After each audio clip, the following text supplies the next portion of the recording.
बिस्मिल्लाहिर्रहमानिर्रहीम, अस्सलाम वालेकुम। मेरा नाम डॉक्टर अहमद जियाज़ है और मैं इस वक्त स्मिल अमी क्लिनिक से बड़वाद से आपसे मुखातब हूँ।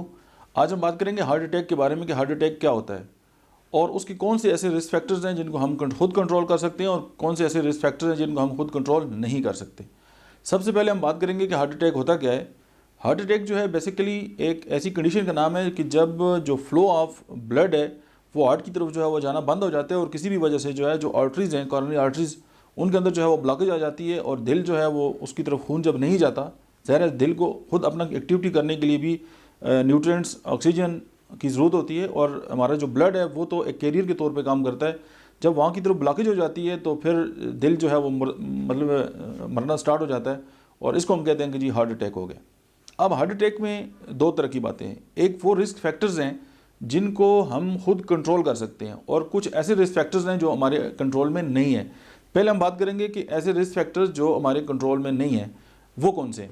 सबसे पहले जो एज है, यानी कुछ लोग ऐसे हैं और मोस्टली प्रॉब्लम यही देखा गया है, स्टडीज़ यही बताती है कि जो इंसान हैं जो मेल मतलब हैं उनमें जो आफ्टर 65 जो है वो हार्ट अटैक जो है वो आता है और फीमेल के अंदर जो है वो 55 के बाद, तो ये दोनों को मुतासर करता है और ये वो बातें हैं जो एज के साथ रिलेटेड हैं। इस पे हमारा कंट्रोल नहीं है लेकिन हम इसको प्रोलॉन्ग कर सकते हैं।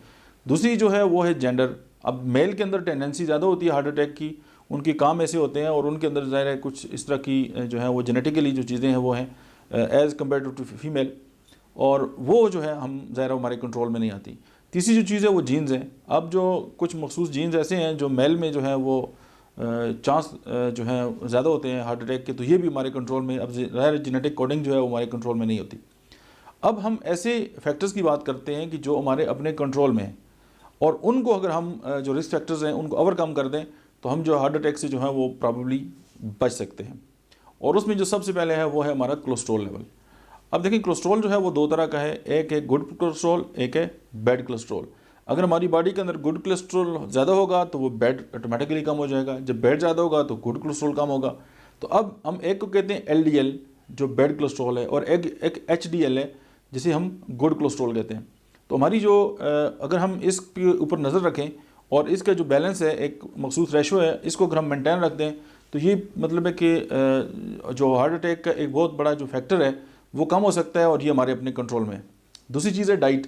अगर हम जो है अपनी जो डाइट है उसमें से जो रेड मीट है उसको कम कर दें, जो शुगर का जो मिकदार है उसको हम कम कर दें, फ्रूट्स, वेजिटेबल्स और मतलब इस तरह की जो चीज़ें अगर हम इस्तेमाल करें तो हमारी डाइट जो है वो बैलेंस रहेगी, जिसकी वजह से हमारी बॉडी के अंदर जो है वो कोलेस्ट्रॉल और जो बाकी सब्सटेंसेस हैं जो हमारी बॉडी को नुकसान पहुंचाते हैं या जो फ्री रेडिकल्स बनाते हैं वो जब कम होंगे तो डेफिनेटली हमारा जो हार्ट अटैक की जो रिस्क, एक दूसरा जो रिस्क है वो भी कम हो जाएगा, रिस्क फैक्टर, जिसकी वजह से हम हार्ट अटैक से बच सकते हैं। तीसरा जो है वो है ड्रिंकिंग। कुछ लोग जो हैं उनका ज़ाहिर वो शराब वगैरह पीते हैं या इस तरह के सब्सटेंसेस वगैरह इस्तेमाल करते हैं तो उससे भी चांस ज़्यादा होते हैं कि हार्ट अटैक के। तो अगर इस तरह की कोई मामलात हैं तो अगर उनको भी फौरी तौर पर छोड़ दें तो हमारा जो हार्ट है वो बच सकता है। और उसके बाद जो एक बहुत बड़ी वजह है वो है ब्लड प्रेशर। चूँकि जो ब्लड प्रेशर है वो एक वर्क फोर्स के तौर पे ज़ाहिर है हार्ट उस पर काम करता है और जब हमारा ब्लड प्रेशर ज़्यादा होता है तो जो दिल की दीवारें हैं उन पर ज़ाहिर है बहुत ज़्यादा प्रेशर पड़ता है और उनको बहुत ज़्यादा काम करना पड़ता है। तो ज़ाहिर है उनकी कैपेसिटी इतनी नहीं होती, तो वो एक वक्त ऐसा आता है कि वो अपना काम करना छोड़ देता है, ज़ाहिर कार्डिक फेलियर हो जाता है। तो उसमें 120/80 जो है हमारा ब्लड प्रेशर है, हम इसको जो है वो नॉर्मलाइज रखें और उससे भी हमारा जो हार्ट अटैक है उसके एक जो रिस्क फैक्टर है वो कम हो जाएगा। उसके बाद डायबिटीज़ है। ज़ाहिर है वो लोग जो डायबिटीज़ की जो पेशेंट है और ज़ाहिर है उनके साथ तो डबल चांस होते हैं कि ज़ाहिर है वो डायबिटिक है, उसके साथ भी जो रिस्क फैक्टर है वो इन्वॉल्व हो जाता है, जैसे ट्राइग्लिसराइड है या यूरिक एसिड है या कोलेस्ट्रॉल है। अब ज़ाहिर है ये मेटाबॉलिक डिसऑर्डर है, हमारी बॉडी के अंदर जो मेटाबॉलिज्म है उसका जो प्रोसेस जो है वो डिस्टर्ब होता है, तो ज़ाहिर है ये सारी चीज़ें जो है वो ज़्यादा होती हैं। जब ज़्यादा होंगी तो हार्ट अटैक जो है उसके चांसेस ज़्यादा होंगे। अच्छा, उसके बाद जिस चीज़ के नंबर आते हैं उसे हम कहते हैं स्मोकिंग। अब स्मोकिंग जो है वो एक ऐसी चीज़ है कि जो है वो हमारे हार्ट को डायरेक्टली लिंक्ड है उसका हार्ट अटैक के साथ, और वो ज़ाहिर निकोटीन और कोलेस्ट्रॉल और मतलब कैल्शियम और इस तरह की बहुत सारी जो सब्सटेंसेस हैं वो मिलकर हमारी जो हार्ट की जो आर्टरीज़ हैं उनको जो है वो ब्लॉक करते हैं, जिसकी वजह से ये होता है कि बहुत ज़्यादा चांसेस होते हैं हार्ट अटैक के, और ये भी एक बहुत बड़ा रिस्क फैक्टर है और आप अपनी सेहत के लिए जो है ज़ाहिर इसको भी आपको क्विट करना पड़ेगा। उसके बाद फिज़िकल एक्टिविटीज़ हैं। हम अभी जो एक मॉडर्न रिसर्च आई है कि वो ये कहती है कि जिस तरह टोबैको जो है वो सेहत के लिए जो है वो नुकसानदेह है। अब टोबैको से ज़ाहिर सिर्फ सिगरेट की बात नहीं हो रही, ज़ाहिर उसमें कुछ लोग जो है हुक्का का इस्तेमाल करते हैं, कुछ लोग चिलम वगैरह पीते हैं, कुछ लोग नस्वार वगैरह जो है वो इस्तेमाल करते हैं। तो ये सारी चीज़ें जो है वो मतलब है कि उसकी टोबैको की जो है उसकी डेफिनेशन में आती हैं। तो अगर फिज़िकल एक्टिविटी जो है वो नहीं है और एक बंदा सुबह से शाम तक जो ऑफिस में बैठता है और यानी अपनी सेहत जो है वो खर्च करके जो है वो कुछ अर्न करते हैं अपनी फैमिली के लिए जो भी है, लेकिन उसके लिए सबसे इंपॉर्टेंट बात यह है कि वो अपनी सेहत का भी ख्याल रखे और कम से कम हफ्ते में जो है वो 40 से 50 मिनट जो है वो अपनी सेहत को दे।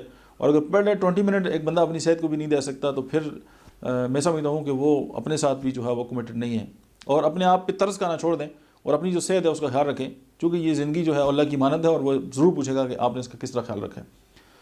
और फिज़िकल एक्टिविटी के बाद जो नंबर आता है जो रिस्क फैक्टर्स जो हार्ट अटैक से हमें बचा सकते हैं वो है वेट। अपना जो वेट है उसको ज़रूर लॉस करें। अब ज़रा जो वेट का बढ़ना है उसकी एक रीज़न नहीं है, उसकी बहुत सारी जो है वो रीजंस है। अब कुछ जो वज़न है वो उसका ताल्लुक जो है वो मतलब हार्मोन्स के साथ है, कुछ का जो है वो मतलब डाइट्स के साथ है, कार्बोहाइड्रेट्स के साथ। ज़ाहिर है ये मेटाबॉलिक डिसऑर्डर है तो उसमें ये ज़ाहिर है जब वेट ज़्यादा होगा तो डायबिटीज़ के चांसेस भी ज़्यादा होते हैं और हार्ट अटैक की जो है रिस्क है और स्ट्रोक का भी जो है वो रिस्क जो है वो ज़्यादा हो जाते हैं। और एक सबसे जो इम्पॉर्टेंट बात है वो है इमोशंस। इस पे ज़ाहिर है बहुत ज़्यादा इतनी बात नहीं होती। और अगर हम इस पे बात करें तो जो क्रॉनिक स्ट्रेस और एंजाइटी है वो जो है वो एक टूल है जो हमें हार्ट अटैक की तरफ लेके जाता है।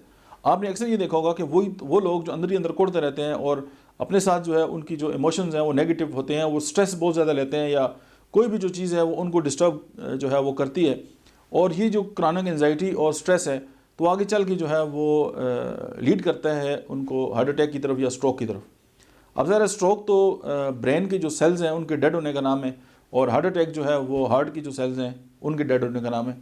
मतलब है सिर्फ ये कि ब्रेन और हार्ट है जो उसका फ़र्क है। लेकिन सबसे जो इम्पोर्टेंट बात है कि आप जो सोशली अगर आप एक्टिव नहीं हैं तो आप अपने दोस्तों के साथ वक्त गुजारें, आप अपनी फैमिली के साथ वक्त गुजारें। एक रिसर्च हुई है कि जब इंसान इस दुनिया से जाता है तो उसको एक अफसोस ये भी होता है कि वो अपने बच्चों को, अपनी फैमिली को जो है वो टाइम नहीं दे सका। या अक्सर मैंने ये बात भी नोट की है और आपने भी ये देखा होगा कि हम अपनी फैमिली के साथ भी बैठे हुए मोबाइल के साथ खेल रहे होते हैं या अपने घर के अंदर होते हुए भी हम जो बैरूनी दुनिया है उसके साथ राब्ते में होते हैं। तो लेकिन हम जहाँ पे हमें होना चाहिए हम वहाँ पे नहीं होते, या हम अपनी फैमिली के साथ जो है वो क्वालिटी टाइम जो है वो नहीं गुजारते। हमारी जो इमोशंस हैं उनका ताल्लुक जो है वो ज़ाहिर है इर्द गिर्द के लोगों के साथ है और इंसान तो बेसिकली जो है वो एक इमोशनल है। और जब तक हम अपनी इमोशनल जो हेल्थ है उसका ख्याल नहीं रखेंगे, हम हमारा जो देखें अभी जो इतनी मैंने बातें की हैं वो सबका ताल्लुक जो है फिज़िकल लेवल पे है कि यानी कोलेस्ट्रॉल है, वेट है, फिज़िकल एक्टिविटीज़ हैं, डायबिटीज़, ब्लड प्रेशर, ये सारी बातों का जो ताल्लुक है वो आपकी फ़िज़िकल जो है स्टेट है उसके साथ है। लेकिन आपकी जो इमोशंस हैं, इमोशनल हेल्थ है, ये उसके साथ इसका ताल्लुक है। उसके बाद मेंटल हेल्थ है, उसके बाद स्पिरिचुअल हेल्थ है। इन तमाम जो हमारी लेवल ऑफ एग्जिस्टेंस है हम उनका अगर ख्याल रखेंगे और हम एक बैलेंस जो है वो लाइफ गुजारेंगे तो मोस्ट प्रॉब्ली यही होगा कि हम जो है हार्ट अटैक से, स्ट्रोक से जो है वो बच सकते हैं। और सिंपल एक बात है कि अगर ये वीडियो सुन के अगर एक बंदा भी जो है वो अपना ख्याल रखना स्टार्ट कर देता है तो हमारा जो है मकसद पूरा हो गया। आज के लिए इतना ही, मिलते हैं किसी नेक्स्ट वीडियो में, तब तक देखते रहिए डॉक्टर अहमद रियाज ऑफिशियल।